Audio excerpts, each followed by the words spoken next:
বিসমিল্লাহির রহমানির রহিম। আসসালামু আলাইকুম।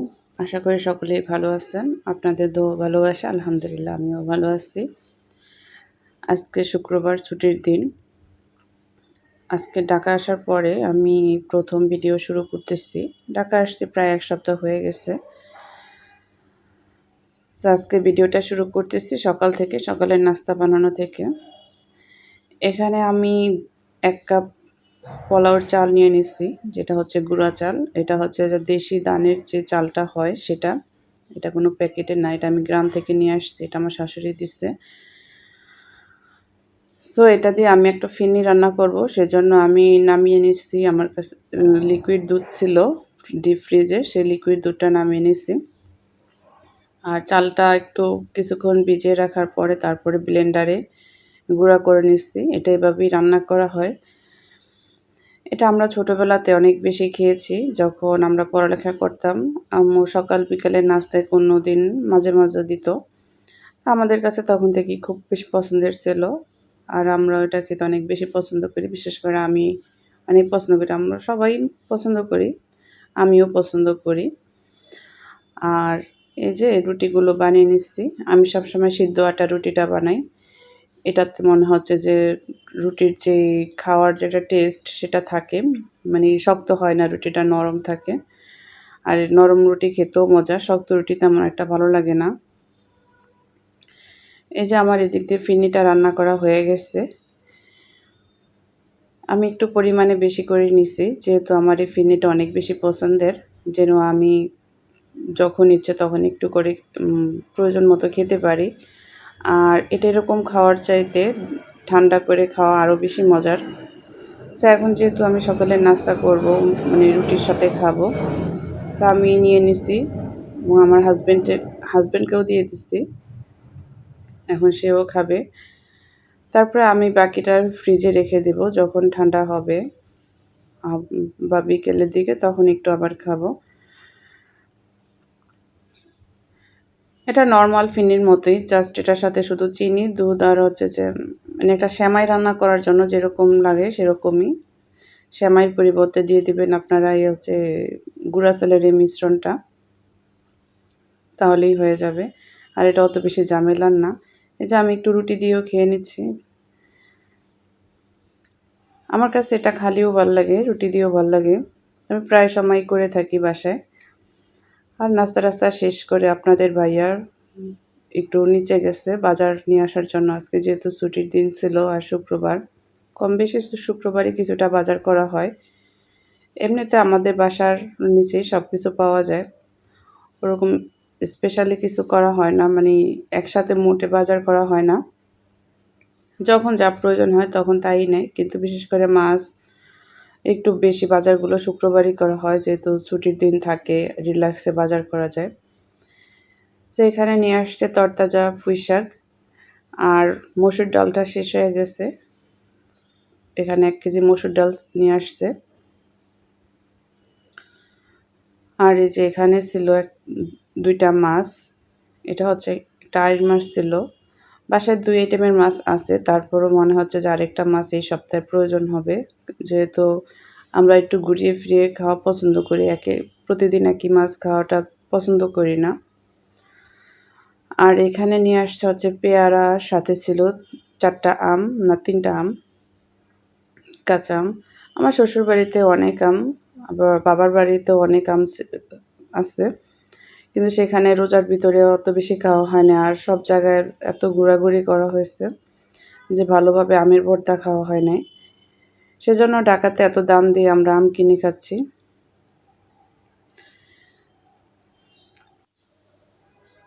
এখানে এই যে পেয়ারাগুলো ঢেলে নিচ্ছি। এখানে পেয়ারার ব্যবসায়ী যারা, তারা হচ্ছে একটু ফাঁকিবাজি করে, মিষ্টি পেয়ারা সাথে একটু ভেজাল মিক্স করে। যে হলুদ টাইপের যে পেয়ারাগুলো ছিল, এই পেয়ারাগুলো অনেক মজার ছিল, কিন্তু কিছু কিছু কাঁচা পেয়ারা দিছে যেটার টেস্ট একদমই ভালো ছিল না। সো আমি এখন সব বাজার টাজার গুছিয়ে নিচ্ছি। বাজার করাটাও যেরকম ঝামেলার, বাজার গুছানো সেরকমই ঝামেলা, সব কিছু সঠিকভাবে রাখা। যদি একদিন কষ্ট করা যায় আপনি পুরো সপ্তাহ আরাম করতে পারেন, এই দিক থেকে একটা সুবিধা আছে। সো আমি এখন সব কিছু গুছিয়ে টুছে তারপর আমার রান্নার প্রিপারেশন নিতে হবে। আজকে আপনাদের সাথে রান্নার ভিডিও তেমন কোনো ডিটেলস শেয়ার করি নাই, যেহেতু আমি খুব তাড়াহুড়ার মধ্যে সব কাজ শেষ করছি। আর এগুলো সব কিছু গুছিয়ে উঠতে আমার অনেক বেশি সময় লেগে গেছে। আর এখানে আমি মাছটাও ঢেলে নিছি। এটা ছিল একটা আইড় মাছ, এটাতে একটু কাটা কম থাকার কারণে এই মাছটা আমাদের একটু বেশি খাওয়া হয়। ছোট মাছ বা আমার হাজবেন্ড ছোট মাছটা অনেক বেশি পছন্দ করে, যেহেতু আমি আমার বাচ্চা খেতে পারি না, মানে বেশি একটু কাঁটাযুক্ত মাছগুলো খেতে একটু কষ্টই হয়। আর আমার মেয়ে তো সেটা খেতে পারে না, বা খাওয়াতে গেলেও আমার অনেক ঝামেলা হয়, সেজন্য আমি একটু অ্যাভয়েড করি। যে সরাসরি রান্নার শেষ করে চলে আসলাম, এখন খাবার খাবো। এরকম সময় ভাবলাম একটু ভিডিও করে নিই কী রান্না হয়েছে আজকে, আপনাদের সাথে একটু শেয়ার করি। এখানে আমি পুঁই শাকটা রান্না করছি 1 পিস মাছ দিয়ে। শাক বাজার চাইতে শাকটা রান্না করা বেশি মজার। তো খাবার দাবার খেয়ে আমরা একটু তাড়াতাড়ি বের হয়ে গেছি। এখন বাজে হচ্ছে বিকাল 3টা। আমি, আমার হাজবেন্ড আর হচ্ছে আমার মেয়ে, আমরা যাচ্ছি হচ্ছে একটু শাহবাগের উদ্দেশ্যে। সেখানে আমার হাজবেন্ডের কিছু কাজ ছিল, তো আমি যাচ্ছি হচ্ছে তার সাথে একটু ঘোরাঘুরি করার জন্য। যেহেতু তার কাজগুলো হচ্ছে সে বিভিন্ন আইটেম কিনবে, তার পহেলা বৈশাখ উপর তার অফিসিয়াল কিছু প্রোগ্রাম ছিল, সেই প্রোগ্রাম উপলক্ষে সে কিছু জিনিস কেনাকাটা করবে।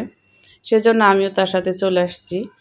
যে আমার বাসা থেকে শাহবাগের দূরত্ব একটু মোটামুটি ভালোই। দেখা যায় সব সময় যাওয়া হয় না, আর আমার অনেক আগ থেকে একটু ইচ্ছা ছিল যে দোয়েল চত্বর এরিয়াতে একটু ঘুরতে যাব। আর হঠাৎ করে যেরকম প্ল্যান হবে সেটাও বুঝতে পারিনি, তাহলে আমি একটু প্রিপারেশন নিয়ে আসতাম। প্রিপারেশন বলতে আমার কেনাকাটার ঘর সাজানোর জিনিসগুলো দিয়ে একটা জিনিস কিনতে চাচ্ছিলাম, তো সেটা আর এখন কেনা হবে না, যেহেতু ওরকম কোনো বাজেট এখন ছিল না। আর মাত্রই বাসা থেকে ঘুরে আসছে, সব কিছুই হিসেব করে চলতে হবে। এখানে তারা তাদের অফিসিয়াল প্রোগ্রামের জন্য ককশিটের এই মুখোশগুলি নিচ্ছে, সরাসরি এখানে পাইকারি কারখানাতে চলে আসছে। এই কারখানা থেকে এই যে এগুলো তারা নিচ্ছে, এখানে অনেকগুলো, তারপরে আরও কিছু তারা তৈরি করে দিচ্ছে এখনই। তার আগে অর্ডার দেয় নেই, যার কারণে হচ্ছে যে ইনস্ট্যান্ট যা পাইছে তাই তারা নিচ্ছে। তো সেখানকার কাজগুলো শেষ করে আমরা সরাসরি চলে আসলাম দোয়েল চত্বর এরিয়াতে। এইখানে এই যে ঘর সাজানোর জিনিস, বিভিন্ন আইটেম, এগুলো দেখলে কার না ভালো লাগে, আমার কাছে অনেক ভালো লাগে। আর প্রত্যেকটা মেয়ে যখন সংসার জীবনে ঢোকে তার নিজের জিনিসপত্রের চাইতে তার ঘর সাজানোর জিনিসপত্রের প্রতি তার আকর্ষণ জাগে বেশি। আমার এখন কোনো নিজের জন্য কোনো জিনিস, কোনো থ্রি পিস, কোনো অর্নামেন্টস, কোনো কিছুই তেমন একটা ভালো লাগে না। যে কেউ যদি আমাকে একটু ঘর সাজানোর জিনিস গিফট করে তাহলে আমি অনেক বেশি খুশি হয়ে যাই। এই যে অনেক পরে আমাদের গলা টলা শুকিয়ে গেছে, তখন মনে হচ্ছে যার বাহিরেও প্রচুর গরম, তারপরে আমরা একটু আইসক্রিম খেয়ে নিচ্ছি। এখন সন্ধ্যার পরে চলে আসলাম আমরা টিএসসির মোড়ে। কম বেশি সবাই জানেন এখানে অনেক টাইপের ভাজা পোড়া পাওয়া যায়। সেগুলো খেয়ে টেয়ে তারপরে একদম সরাসরি আমাদের বাসার উদ্দেশ্যে রওনা দিয়ে দিচ্ছি।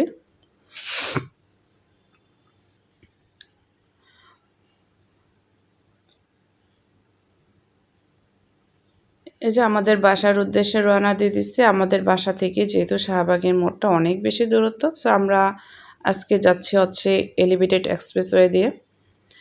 এখান দিয়ে গেলে বেশি একটা সময় লাগে না, খুব দ্রুতই বাসার কাছাকাছি পৌঁছে যাওয়া যায়।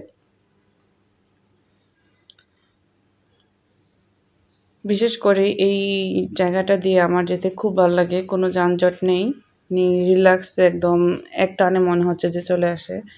আর এই জ্যামের মধ্যে আমার খুব বেশি বিরক্ত লাগে গাড়িতে যখন বসে থাকি।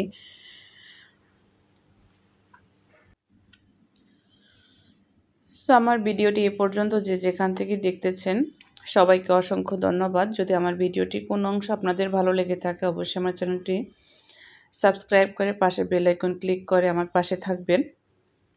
এবং আমার ভিডিওটি যদি কোনো অংশ আপনাদের ভালো লেগে থাকে তাহলে আমার চ্যানেল একটা লাইক দিয়ে যাবেন।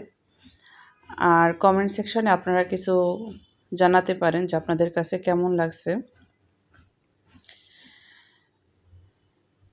এই যে আমার বাসার কাছাকাছি চলে আসছে, এখন বৃষ্টির পরিমাণে এত বেশি বাড়ছে, খুব বেশি বাড়ছে। এবং বাসা থেকে যখন বের হয়েছে তখন হচ্ছে যে আমার বারান্দাতে কিছু কাপড় ছিল, সেগুলো আমি আর ভিতরে নিয়ে আসি নাই, যেহেতু আমরা একটু দুপুর দিয়ে বের হয়েছি। আর তখন আকাশের অবস্থা খুব ভালো ছিল, কোনো রোদ ছিল, সব কিছু স্বাভাবিক ছিল, কোনো মেঘলা আকাশ ছিল না। কিন্তু এখন দেখতেছি প্রচুর বৃষ্টি পড়তেছে। আর আমাদের বাসার কাছাকাছি চলে আসছি। তারপরে এই যে আমি একটু হালকা পাতলা জিনিস কিনছি, বেশি একটা কিনা হয়নি। আমি একটু দেখার উদ্দেশ্যেই গেছি মূলত। এখানে আমি একটা বাবুই পাখির বাসা আর হচ্ছে একটা লতা নিয়ে নিচ্ছি। আমার হাজবেন্ড বলতেছে, এখানে তোমার এটা ভালো লাগতেছে না, তুমি এটা চেঞ্জ করো, অন্য জায়গায় দাও। তো আমিও ভাবতেছিলাম যে আসলে এটা এখানে ভালো লাগে না, আমি চেঞ্জ করে ফেলবো, আপাতত একটু দিয়ে দেখতেছি আসলে কেমন লাগে।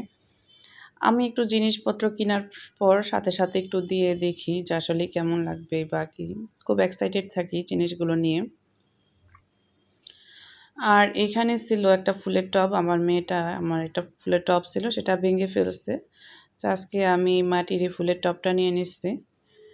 আমার আরও ভালো কোয়ালিটি নেওয়ার ইচ্ছা ছিল, ওই যে বললাম না, এখন আমার তেমন কোনো বাজেট ছিল না।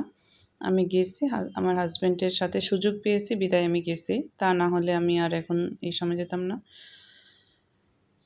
সো আমার ভিডিওটি যদি ভালো লেগে থাকে অবশ্যই আমার পাশে থাকবেন, আমাকে সাপোর্ট দিবেন। ইনশাল্লাহ ভালো ভালো ভিডিও শেয়ার করবো। এখানেই বিদায় নিচ্ছি। আল্লাহ হাফেজ।